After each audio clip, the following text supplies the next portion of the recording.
سلام الله عليكم يا سادة يا حضار.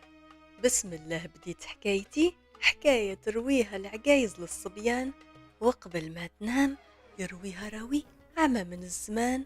وبادي الكلام كان يا مكان. قال لك يا سيدي، هذا واحد الشاب سميتو هاشم، كان كيعيش في واحد القبيلة بعيدة، كانت دايرة بالجبال والوديان وكلها خيرات. الشاب هاشم سيدي كان عرش وداتو نحيلة وهزيلة، كان كيتمشى غير بالزز مسكين، وبسبب مرضو ما كانش قادر يخدم بحالو بحال قاع قرانو، وقرانو الله يهديهم ما سلم منهم ولا من لسانهم، كانت معاملتهم ليه قبيحة وكلها سخرية. بالحق وخا كاين القباح كاين حتى الناس الزينة. كانت الرحمة موجودة، وكانوا العيالات كيجودوا بالماكلة مرة على هاشم، وكانوا حتى الرجال مرة كيعطيوه شي دريهمات. لكن وخا هاد الجود بعض المرات ما كيكونش كافي، وكان كيلقى هاشم راسو مضطر يخرج يقلب على قوت نهارو. وفي واحد النهار من ايام الله هاشم غلب عليه الجوع بزاف، وجر نفسه لواحد الجنان قريب ليه ياكل منه شي تميرات يسكت جوعه. كانت الشمس حارقة ديك النهار، وهاشم جبينو شلال من العرق، ما استسلمش وجهد نفسه باش يوصل للجنان. حيت ديك الساعة الجوع كان قوى من كل شيء، وبعد مشقة ها هو وصل للجنان، وقطف تمرة ويديه كيترعدو من العيا والخوف.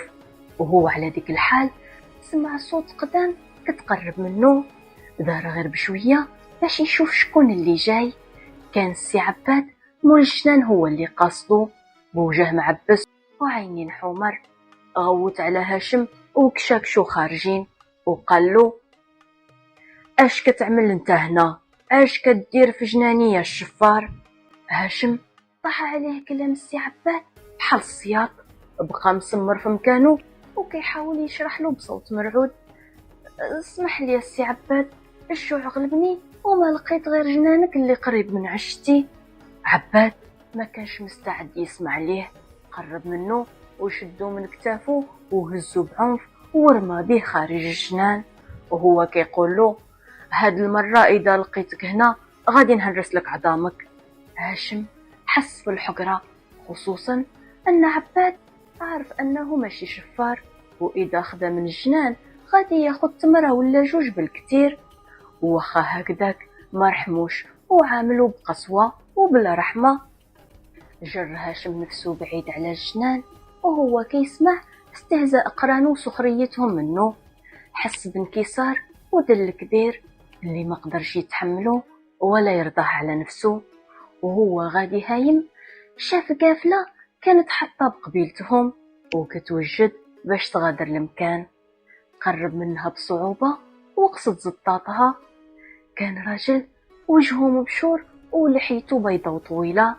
هاشم غير وقف قدامه بدا يرغب فيه ويتوسل ليه ياخدو معاهم، وحكى للزطاط معاناته في قبيلته، وأنه ما بقاش قادر يتحمل سخرية قرانه واستنقاصهم منه في الكبيرة والصغيرة. شاف فيه الزطاط وربت على كتافه وقال له: يهديك الله ولدي، اللهم بلادك اللي تقدر تجبر فيها الخير، ولا بلادات الناس اللي ما تعرف اش مخبيه ليك.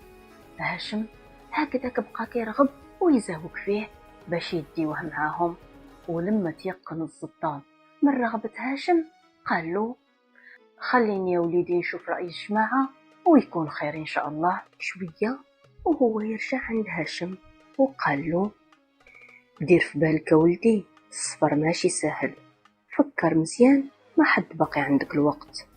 هاشم كان شاد في رايو. الزباط تبسم في وجهه ونادى واحد من جماعته يعطي لهاشم شي حمار ويعاونوه باش يركب عليه. وغير شوية تحركت القافلة وشدت طريقها ما بين المروج والحقول وقطعت الفيافي والصحاري. وبعد أيام طويلة من السفر وصلت القافلة للقبيلة المقصودة. كانت القبيلة كبيرة وفيها الحركة بزاف عكس قبيلة هاشم هاشم كان حس براسو بحال كيحلم. سلم على الزطاط اللي كان مهلي فيه مدة الرحلة كاملة وقال له: عمري نسى فضلك وخيرك سيدي. الزطاط طبطب على كتاف هاشم وقال له: الله يوفقك في حياتك الجديدة وليدي، وهادو شي فليسات باش تبدا حياتك هنا. شدهم هاشم وهو كله امتنان وشد الطريق كيتمشى في سوق القبيلة. ريحة الماكلة والخبز كانت مالية المكان. هاشم زاد في طريقه والجوع كان بدا يلويلو في مصارنو، ما قدرش يقاوم ريحة الخبز السخون كتر وقصد مولاها وشرى من عنده خبزة، وبدا كيقلب على شي مكان اللي يجلس فيه يرتاح وياكل فيه على راحته. وعلى طرف القبيلة شاف واحد الشجرة وارفة وظلها واسع، جلس تحتها وبدا ياكل الخبز شدق بشدق وهو كيتبنو ومستمتع. وهو على ديك الحال وهو طالق عينه في الغابة الكبيرة اللي قبالته، سرح بها عقله وبدا يدي ويجيب ويفكر كيف غادي يكون مستقبله في هاد البلاد، كيف غادي يعيش ومناش. بحالا بدا كيحس بالخوف والندامة وبدا يقول: يا ربي وعلاش تسرعت، علاش هاجرت بلادي وتغربت بلا ما نفكر. بعدا في بلادي كانوا الناس كيعرفوني وكيحنوا فيا وكانوا كيتفكروني ويجودوا عليا، هنا ما كيعرفني حد، باينه غادي نموت بالجوع غير يتسالاو فلوسي، وحتى الرجوع لقبيلتي دابا مستحيل. عيونه غرغروا بدموع الحسرة، لكن دغيا جمع الوقفة ودخل الغابة على الله يلقى شي شجر عاطيه الغلة ولا شي عشاب اللي صالحة للماكلة اللي تقدر تحميه من الجوع من يتسالاو دراهمو.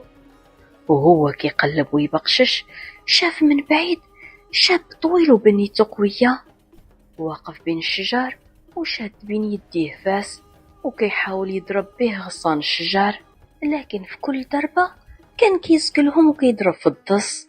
هاشم الفضول غلبو وطول الشوف في الشاب ولاحظ أنه كيتحرك بطريقة غريبة بحال ما كيشوفش اش قدامه. ومن قرب هاشم مزيان اكتشف أن الشاب أعمى، حس بالدهشة والشفقة وقرر يساعد الشاب وبصوت هادي قرأ السلام. الشاب دار بالزربة جهة الصوت وقال: شكون هنا؟ رد هاشم: أنا هاشم، شاب غريب أو عابر سبيل، سميني كيف بغيتي. شفتك كتحطب وقلت نعاونك. نهاد الشاب وقال له: وانا رابح، انت كتشوف حالي، خاصني نجمع رزمة الحطب ونديها للسوق نبيعها، لا بغيت نعيش. هاشم نعد لرابح لمكان قريب وقال له: هنا موجود الخير والحطب الكتير، توكل على الله. وبدا يوجهه فين يضرب. وما هي إلا لحظات حتى كان رابح جمع رزمة كبيرة بالحطب، ومن فرحته حيت كمل دغيا عرض على هاشم يتعشى معاه. هاشم وافق وشدوا الطريق بجوج، لكن رابح كانوا خطاويه كبيرة وخفيفة وهاشم راكم عارفين حالو. هاشم بدا يغوت وينادي: رابح ورابح تسناني، رابح ورابح وتسناني، رصحتي على قدي. رابح وقف ودار وهو كيقول مع راسو: فين بقى هذا؟ ومن رجع وراه لقاه كينهج وسخفان من العيا وقال له هو كيضحك: ياك لاباس صاحبي، اش واقع؟ هاشم عاودلو على حالته. رابح ضحك تاني وهزو فوق ظهره ورزمت الحطب بيدو وشد الطريق. ومن وصلوا للدار وجد رابح طويجين من داك الشي وسمروا عليه بجوج يتعاودوا ويضحكوا حتى قرب الفجر يطلع. كانت ليلة غسلت قلوبهم بجوج من كل هم وغم، ومن ديك النهار ما عاودوا تفارقوا. ديما رابح هز هاشم وهاشم هو عينين رابح، يحطبوا بجوج ويبيعوا بجوج، وفي العشية يرجعوا لدويرتهم بجوج وهما قانعين وراضيين وفرحانين. ومشات ايام وجات ايام وهما على هاد الحال. وفي واحد النهار وهما في الغابة بحال عوايدهم، هاشم نعت لرابح فين يضرب بالفاس، وغير ضرب رابح سمعوا التشرنين ديال الفلوس. هاشم غير شاف ما شاف نقز على سرة الفلوس ودرعها لصدره وهو طاير بالفرحة وكيقول: حمدتك يا ربي وشكرتك، تغنيت تغنيت. رابح وهو مصدوم مد يديه لهاشم كيجر فيه ويقول له: الفلوس فلوسي، انا اللي حفرت عليها بالفاس، انا اللي لقيتها الاول. هاشم وهو معصب قال له: انا اللي نعدتك لهاد المكان، وانا اللي شفت الفلوس الاول. وحما غواتهم وعلى صوتهم، وكل واحد فيهم كيقول: الفلوس فلوسي، الفلوس فلوسي. وهما منوضينها بيناتهم، لازم حداهم حتى بخر وقال لهم: ياك لاباس سيادي، اش واقع بيناتكم؟ حكاولو اش جرى بالتفصيل وطلبوه يحكم بيناتهم. قال لهم: اذا رضيتو بحكامي مرحبا سيادي. شد السرة بين يديه وهو كيتفحصها بعينيه ويديه مزيان، وفرمشة عين جرى جرية ما خلاها العجاج وراه. هاشم بقى مصدوم كيحاول يلحق بالشفار، ولكن هيهات. ورابح حتى هو كيدور في مكانه وما قدر يدير والو. طارت الفلوس وبقاو كيشوفوا في بعضياتهم وهما مشموتين. انطق هاشم وقال: ايه يا صاحبي، اللي بغاها كلها يخليها كلها.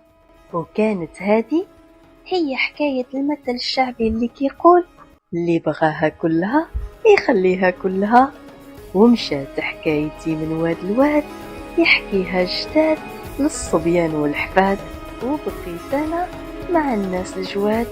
والسلام عليكم.